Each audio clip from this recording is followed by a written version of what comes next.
તો આપણે સાંભળતા નથી. અને મજા જુઓ કે કોઈ પણ માણસની ઓળખાણ આપે કે આ ઉદયનભાઈ છે, ચાર્ટર્ડ એકાઉન્ટન્ટ છે, આપમેળે આગળ આવે છે, સેલ્ફ મેડ મેન.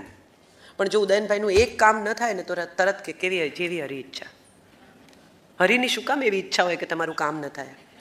એ નવરો છે તમારા માર્ગમાં રોડા અટકાવવા? એને બીજું કોઈ કામ જ નથી કે તમારું કામ બગાડવા બેસે?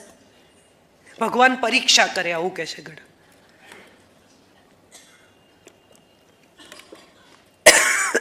સોરી, શું છે આ પરીક્ષા? કેટલા બધા લોકો એમ કે ભગવાન પરીક્ષા કરે. શું કામ કરે? એને નથી ખબર તમારું પોટેન્શિયલ? એને નથી ખબર તમે અંદરથી, બહારથી, સ્વભાવથી, પ્રકૃતિથી, બુદ્ધિથી, અહંકારથી કેવા છો? એણે જ ઘડ્યા છે, એના જ અંશ છો. એ શું કામ તમારી પરીક્ષા કરે? નવરો નથી. મને નરસિંહનું ભજન બહુ ગમે છે, અખંડ રોજી હરિના હાથમાં. વાલો મારો જુએ છે વિચારી, વિચારે છે તમને આપતા પહેલા. દેવાવાળો નથી દુબળો, ભગવાન નથી રે ભિખારી. આપણે બધા જ એની સાથે બાર્ટરમાં બહુ માનીએ. 4 દીવા કરીશ ને, 2 દીવા કરીશ ને, 5 કિલો પેંડા ચડાવીશ ને, 5 કિલો ચોખા ચડાવીશ ને. એને કંઈ નથી જોઈતું, એ તો તાંદુલથી ખુશ છે. અને તાંદુલ ખાય છે ને સાહેબ, ખબર નથી પડતી કે એનું રિટર્ન ક્યાં આપી દે છે. માગવું ન પડે એવો આપણી ભીતર વસે છે. કોણ છે? શું સ્વરૂપ છે? પિતાંબર પહેરે છે કે નહીં? મોર મુગટ પહેરે છે કે નહીં? આ બધી બહુ પછીની વાત છે. મુખ્ય વાત એ છે કે એનામાં કોઈ એવી અપાર શક્તિ છે જે તમને માપે છે. અને જો એ તમને માપે એમાં તમે બરાબર ઉતરો છો, જે પણ માણસ એના માપમાં બરાબર ઉતરે છે એ એને પામે છે. એક માપે છે અને બીજું પામે છે. આ સંબંધ જો કરેક્ટલી એકબીજામાં ચક્કર ફિટ થાય તો બીજો કોઈ સવાલ રહેતો જ નથી. ગીતા 18મા અધ્યાયની મેં વાત કરી, મોક્ષ સંન્યાસ. એક સંસારી બીજા સંસારીને કહે છે, ક્યાંય એવું કીધું નથી કે ભાગી છૂટો, છોડી દો, ત્યાગ કરો, બલિદાન કરો, સમર્પણ કરો. આવું ક્યાંય કહ્યું નથી. તમારું કામ કરો એમ કહ્યું છે. આ કામ શું છે? શેને કહો છો તમે કામ? ઉપાડી લો, આ બી કામ જ છે. તો કામ હશે તો જ ફોન કરતા હશે ને સન્ડે સવારે. તો ક્વેશ્ચન એ છે કે શેને તમે કામ કહો છો? કર્મ શું છે? બહુ સરળ અને સાદી રીતે જો કોઈને કર્મ સમજાવીએ ને તો એવું છે કે તમે 10,000 રૂપિયા બેંકમાં જમા કર્યા. તમે દિવસમાં કોઈ પણ વખત, વર્ષમાં કોઈ પણ વખત, મહિનામાં કોઈ પણ વખત, કોઈ પણ દેશમાં કોઈ પણ સમયે આ 10,000 રૂપિયા વિડ્રો કરવાના અધિકારી છો. પણ જો તમે એમ કહો કે મેં જે નોટ જમા કરી એ જ કરન્સી નોટ, એ જ નંબર સાથે પાછી આપો, એ તો ગઈ સિસ્ટમમાં ફરવા. તમારું કર્મ ગયું કોસ્મોસમાં ફરવા. વિડ્રો કરો, અચૂક કરો, પણ તમે જે નંબર માંગશો એ નહીં મળે. મેં રમેશભાઈને ઊભા કર્યા હતા માટે હવે આજે હું પડી તો રમેશભાઈ આવે, પડ્યા રહો. કેવડાવ્યું છે રમેશભાઈને, આવશે ઊભા કરવા. તમે 10,000 રૂપિયાની લોન લીધી, તમારા વારસને ગોતશે કે ભાઈ બાપાએ લોન લીધી છે, ચૂકવો. કંઈ લીધું તો આપવું પડશે, કંઈ આપ્યું તો લેવું પડશે. અને આ નક્કી જ છે. આ સુખ હોય, દુઃખ હોય, સમય હોય, સંબંધ હોય, સ્નેહ હોય, શબ્દ હોય, શબ્દ પણ પાછા લેવા પડે છે. કૃષ્ણએ પોતે પોતાના શબ્દ પાછા લીધા. ન્યાસ્તિ શસ્ત્ર અયુધ્યમાન. એણે કહ્યું હું યુદ્ધ નહીં કરું, શસ્ત્ર નહીં ઉઠાવું. સારથી થયો. બધા એમ કે અમે તો ભગવાનને સોંપ્યું છે ને એને સારથી કર્યો છે. પણ સારથી કર્યા પછી પાછળ બેસીને કે આગે સે રાઈટ લેના, એમ થોડી હોય. એ લઈ જાય ત્યાં જવાનું તો સારથી. સ અર્થ છે તે સારથી છે. જેની પાસે અર્થ છે એ સારથી છે. અર્થ સભર છે તે સારથી છે. ગોવિંદ છે, ઇન્દ્રિયોને ચારે છે. ગોપાલ છે, ઇન્દ્રિયોનું પાલન કરે છે. તો આ આખી એ વાત બહુ ઇન્ટરેસ્ટિંગ છે કે એણે કહ્યું કે હું ન્યાસ્તિ શસ્ત્ર છું, અયુધ્યમાન, લડીશ નહીં. કથા બધાને ખબર છે, અર્જુનને દુર્યોધન જોડે મળવા જાય છે. એ કંઈ મારે ફરી તમને કહેવાની જરૂર નથી. હવે ભીષ્મ ખૂબ ઘોર યુદ્ધ કરે છે. અર્જુનથી દાદાની સામે લડી શકાતું નથી. એકવાર સમજાવે છે, 2 વાર સમજાવે છે કે આમને આમ ચાલ્યું તો આ તો કચ્ચર ગાણ કાઢશે, ચાલ તારું કર્મ કર, લડ. પણ સમહાવ અર્જુનથી લડાતું નથી. અને કૃષ્ણ ઉતરે છે રથમાંથી ચક્ર લઈને, રથાંગ પાણી થાય છે, ફાડી નાખે છે પોતાનું ઉપવસ્ત્ર, જે પણ કદાચ વજ્રનું કામ કરે. મરવા તૈયાર છું, પણ મારું કામ તો કર્યા વગર નહીં રહું. આ કર્મ છે. ખુલ્લા પગે, હાથમાં માત્ર રથનું પૈડું લઈને ઉતરે છે, શસ્ત્ર વગર. આ આખી એક કથા એક એવા માણસના છેલ્લા કલાકોની કથા છે કે જે આવું ઇવેન્ટફુલ જીવ્યો છે, જે કર્ણને મળવા ગયો અને કહ્યું તને દ્રૌપદી આપીશું. આટલો સ્માર્ટ છે. કોને શું જોઈએ છે? અમારા એક મિત્ર હતા આઈએએસ, એમ કહેતા કે દરેક માણસની કિંમત એના કપાળ પર લખી હોય છે, તમને વાંચતા આવડવી જોઈએ. કૃષ્ણને આવડતી હતી. એને ખબર હતી કે કર્ણને કહીશું કે દ્રૌપદી આપીશું તો માની જશે. જયદ્રથને ફસાવ્યો. કેટલા બધા પછી કુરુક્ષેત્રનું યુદ્ધ પૂરું થાય છે. પણ કુરુક્ષેત્રના યુદ્ધની પહેલાની એક કથા છે. કામ્યક વનમાં મળવા જાય છે દ્રૌપદીને. હવે વિષ્ટિ માટે જવાના છે અહીંથી. એક રાત રોકાય છે કામ્યક વનમાં, જ્યારે પાંડવો વનવાસમાં છે. અને ત્યારે દ્રૌપદી એના પર ખૂબ ગુસ્સે થાય છે કે શેના માટે વિષ્ટિ કરવા જાય છે? તને યાદ નથી કે મારા વાળ ખેંચીને મને આવી રીતે જાહેરમાં વિવસ્ત્ર કરવાનો પ્રયત્ન કરેલો? શાબાશ, હવે તને યાદ આવી ગયું કે તારે ત્યાં જઈને વિષ્ટિ કરવાની છે, સમજાવવાના છે. આ બધું પોલિટિકલ છે, હું આમાં નથી. અને ત્યારે કૃષ્ણ એને કહે છે કે જેણે તને રડાવીને એ પણ રડશે. નમે મોઘમ વચો ભવેત, મારા વચન ખોટા નહીં પડે, જા. પણ મારે જવું જોઈએ, મારે વિષ્ટિનો પ્રયાસ કરવો જોઈએ. વિફળ પ્રયાસ, બહુ સુંદર શબ્દ વાપરે છે કે મારે વિષ્ટિનો વિફળ પ્રયાસ કરવો જોઈએ. કેમ? તો કે આવનારા વર્ષોમાં જ્યારે લોકો કૃષ્ણને યાદ કરશે ત્યારે એમ કહેશે કે આ રોકી શકતો તો પણ એને પ્રયત્ન ન કર્યો. Let me try, let me put in my efforts, let me at least give the recognition of making an effort to stop this whole thing. If I cannot, I cannot. 2 વખત વિરાટ સ્વરૂપ બતાવે છે. એકવાર દુર્યોધનની સભામાં ડરાવવા, અને બીજી વાર કુરુક્ષેત્રના મેદાનમાં ડર ભગાવવા.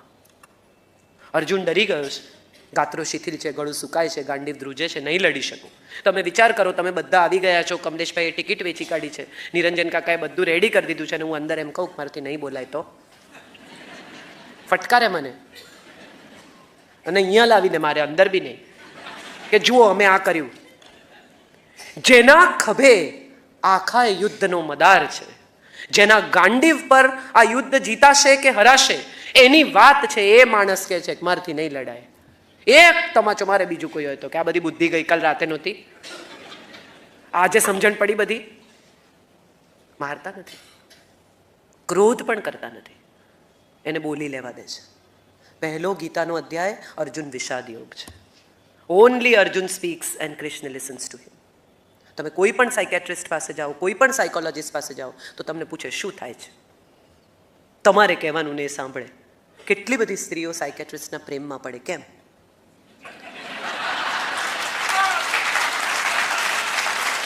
શાંતિથી સાંભળે, ભલે પૈસા લઈને સાંભળે યાર, પણ સાંભળે છે ને. કેટલી ધીરજથી સાંભળે તમને. 1 કલાક કોઈ પણ પ્રકારના ઇન્ટરપ્શન વગર જે માણસ સ્ત્રીને બોલવા દે, એની આંખમાં આંખ પરોવીને એને સાંભળે, એના પ્રેમમાં ન પડે તો થાય શું? તો પહેલો આખો અર્જુન વિષાદ યોગ છે. અર્જુન બોલે છે, કૃષ્ણ સાંભળે છે. અને સાહેબ એક બીજી મજાની વાત એ છે કે ગીતા છે ને રિપોર્ટિંગ છે, ફર્સ્ટ પર્સન સિંગ્યુલર નથી, સ્થળનું રિપોર્ટિંગ છે. એક ક્લેરવોયન્સ એક આંધળાને ગીતા સંભળાવે છે.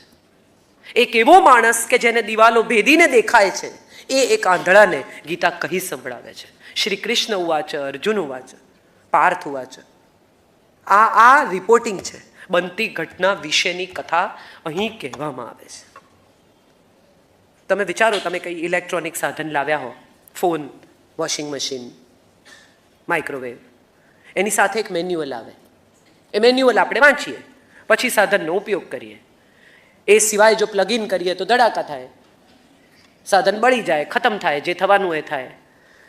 અને પછી મેન્યુઅલ વાંચીએ તો એનો કાંઈ ફાયદો નથી. આપણે બધા છે ને ગીતા માણસના મરી ગયા પછી બેસાડીએ છીએ, અને એ પણ બ્રાહ્મણ વાંચે છે. આપણે તો કોઈ લેવા દેવા નથી. ગીતા ખરેખર જીવન જીવવાની રીત છે. 700 શ્લોકમાં એક પણ વાર હિન્દુ શબ્દનો પ્રયોગ નથી કર્યો. 700 versus. Not even once he said કે હિન્દુ ધર્મ. એણે કહ્યું સ્વધર્મ, તમારો ધર્મ, તમારો પોતાનો ધર્મ. તને શું લાગે છે? તને આમ લાગે છે? તારું કન્વિક્શન શું છે? Stick by your conviction, follow your heart, believe in you. ક્યાંય એમ કહેતા નથી કે ના ના ના હો અર્જુન તું ખોટો છે, હું તને કહું એમ કર. કે છે સર્વધર્મ પરિત્યાજ્ય મામેકમ શરણમ વ્રજ. છોડ બધું ને મારા શરણે આવો.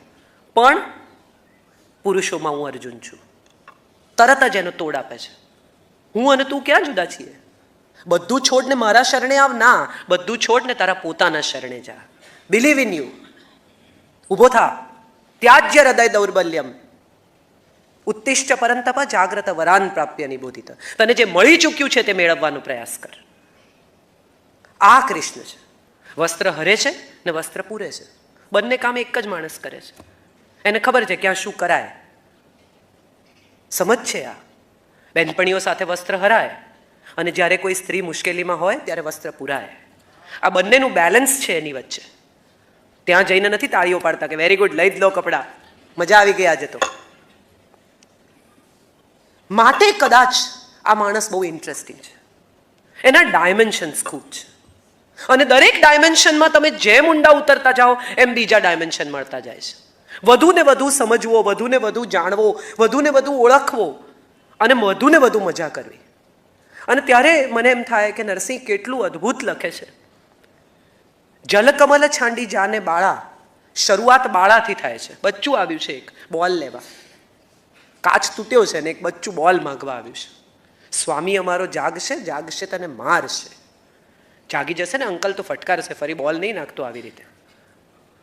બેઉ બળિયા બાથે વળિયા કૃષ્ણે કાળી નાગના થયો. અને એના પછીની પંક્તિમાં બેઉ કર જોડી વિનવે સ્વામી મૂકો અમારા કંથને. હમણાં જે બાળક હતો એ સ્વામી થઈ ગયો અને જે સ્વામી હતો એ કંથ થઈ ગયો. આ સમજ છે નરસિંહની. અને કેટલી સુપર પાવર શિફ્ટિંગની રમત થાય છે કે જે હજી હમણાં બચ્ચું લાગતું હતું એ તો સ્વામી છે, ભૂલ થઈ ગઈ યાર, તને ઓળખ્યો નહીં, ન ઓળખ્યા ભગવંતને. આ કૃષ્ણનું જીવન કેવું જીવાયું, એણે શું કર્યું, એ જીવનમાં ક્યાં ખોટો ક્યાં સાચો, એણે શું જોયું, એણે શું નથી જોયું, એણે શું પોતાની જાત સાથે સમાધાન કર્યું, એની આ કથા છે. રાધા આવે છે ઇલ્યુઝનમાં, એને જે છેલ્લી જોઈ છે એવી 20 વર્ષની ચંચળ તોફાની છોકરી. પણ એક પાત્ર મેં નાખ્યું છે રાધાની પુત્રવધુનું. એનું નામ શુભ્રા છે પણ એને રાધા શ્યામા કહીને બોલાવે છે કારણ કે હૃદયની ખૂબ નજીક છે. બીજા કોને કે એક સ્ત્રી બીજી સ્ત્રીની વાત સમજી શકે અને ક્યારે સમજી શકે છે એનો એક પ્રસંગ મેં આમાં નાખ્યો છે કે એક દિવસ દીકરો વહુને મારે છે રાત્રે અને બીજું તો કંઈ થઈ શકતું નથી. પેલી રડીને માર ખાઈને થાંભલાને અઢેલીને બેઠી છે ત્યારે રાધા જઈને બાજુમાં બેસે છે અને ત્યારે પુત્રવધુ પૂછે છે કે જિંદગીમાં ગમે તેટલો તડકો પડે પણ હૃદયનો એક ભીનો રહી ગયેલો ખૂણો સુકાય જ નહીં તો કોઈ શું કરે? હું મારા તરફથી તમામ ડ્યુટીઝ કરું છું, હું મારા તરફથી જે થઈ શકે તે કરું છું, એને ખુશ રાખવાનો પ્રયત્ન કરું છું, એના સંતાનોની માં છું, તમારા ઘરની પુત્રવધુ છું, કુળવધુ છું, ગૃહલક્ષ્મી છું. મેં ક્યાંય મારી જવાબદારીમાં, મારા ઉત્તરદાયિત્વમાં, મારી ડ્યુટીઝમાં ચોરી નથી કરી. પણ જે મારા મનમાં વસે છે એ વસે છે, હું શું કરું, કેમ કાઢું એને? અને ત્યારે પહેલી વાર રાધાને સમજાય છે કે સ્ત્રીઓ જુદી નથી હોતી. પેઢીઓ બદલાય, જગ્યાઓ બદલાય, સમય બદલાય, ભાષા બદલાય, દેશ બદલાય, ઇમોશન એના એ રહે છે. ત્યારે દિલ તૂટતા હતા તો લોકો મુકેશના ગીતો સાંભળતા હતા. આજે રાહત ફતેહ અલી ખાન સાંભળે છે પણ વાત તો એની જ છે ને. એક સમય હતો કે ત્યારે મુકેશના ગીતો આમ દિવસો જુદાઈના જાય છે ગાય, પુરુષોત્તમભાઈ તો આમ આંખમાંથી આંસુ જરે, પત્ની તો બાજુમાં જ બેઠી હોય, તો પછી કોની જુદાઈ? આ કઈ વાતે રડે છે? પત્નીએ રડતી હોય કોઈ વાર ને બે એકબીજાને પૂછવાનું ટાળે કે છોડો, જે થવાનું હતું એ થઈ ગયું, ચર્ચા ખોલવી જ નથી. વાત કરીએ તો કઈ પ્રશ્ન થાય ને, વાત જ નથી કરવી. તો અહીં મજા છે સાહેબ કે રાધા આવે છે અને કોઈ નથી પૂછી શકતું એ રાધા પૂછે છે કે તું જે જીવ્યો એ સાચું, જે કર્યું બધું બરાબર? તને નથી લાગતું કે ક્યાંક કશું ખોટું થયું છે? તને નથી લાગતું કે થોડું છળ કર્યું, થોડો ગુનો કર્યો, થોડી ભૂલો કરી, થોડી દાદાગીરી કરી? Look back and tell me, all that you have done is good, correct and upright. અને ત્યારે કૃષ્ણ એને કહે છે કે મેં તો કોઈ હિસાબ કર્યો જ નથી. મને જે સમયે, જે ક્ષણે, જ્યાં સત્ય લાગ્યું ત્યાં મેં એમ કર્યું. મેં મારી જાતને માટે કંઈ નથી કર્યું એટલું વચન આપી શકું. હૃદય પર હાથ મૂકીને કહી શકું કે કશું મારે માટે નથી કર્યું, જગતના કલ્યાણ અર્થે કર્યું છે. આમાં કોઈકને સાધન બનાવીને વાપરી નાખ્યા હોય, આમાં કંઈ ભૂલ કરી હોય, આમાં થોડું અસત્યનું આચરણ કર્યું હોય, આમાં કંઈક કશું મેં ખોટું કર્યું હોય, તો પણ મારો ઉદ્દેશ બહુ ક્લિયર હતો. અને ફરી એકવાર આપણે અહીંયા મોહન પાસે આવીએ છીએ. એણે કહ્યું સાધન શુદ્ધિ. ગાંધીએ કહ્યું કે ધ્યેય તો બરાબર છે, પણ સાધન શુદ્ધિ હોવી જોઈએ. તમે જે રસ્તે ધ્યેયને અપ્રોચ કરો એ પણ એવો હોવો જોઈએ. આણે કહ્યું રસ્તો બસ્તો કંઈ નહીં, ધ્યેય ઇમ્પોર્ટન્ટ. તમને જે જોઈએ છે તે મળ્યું, તો એનો રસ્તો કદાચ થોડો વાંકો ચૂકો હોય તો કંઈ એમાં વાંધો નહીં, કરાય આવું. કેમ? કારણ કે પ્રેક્ટિકલ ભગવાન છે. તમે વિચારો, બાકીના બધા ભગવાન, માતાજીનું કરવઠું નડે ને, શિવરાત્રિ એકવાર કરો તો કરવી જ પડે ને, ગણપતિ એકવાર ઘરમાં લાવો તો લાવવા જ પડે ને, લાલો છે ને તમે સવારે 5 વાગે કર્ણાવતી પકડવી હોય અને ઉઠાડીને ટન કરી દો ને તો બિચારો તોય જાગી જાય. અને કોક દાડો 8 વાગે પૂજા કરો ને ત્યારે ટન કરો ને તો ત્યારે આમ આંખ ખોલીને જુએ કે અચ્છા આજે મોડો ઉઠો, સુવા દીધો, થેન્ક યુ યાર. બધે એડજસ્ટ કરે. એક દિવસ સૂકો મેવો મૂકી દીધો તોય ખુશ, કોક દિવસ શીરો બનાવે તોય ખુશ. કંઈ માગતો નથી, પરમ સ્વીકાર એ કૃષ્ણ છે. એને કશાય વિશે ક્યાંય વિરોધ નથી, એનામાં ક્યાંય ખાંચા ખૂંચી નથી. અત્યંત સહજ સરળ યમુનાના જળની જેમ વયા કરે છે.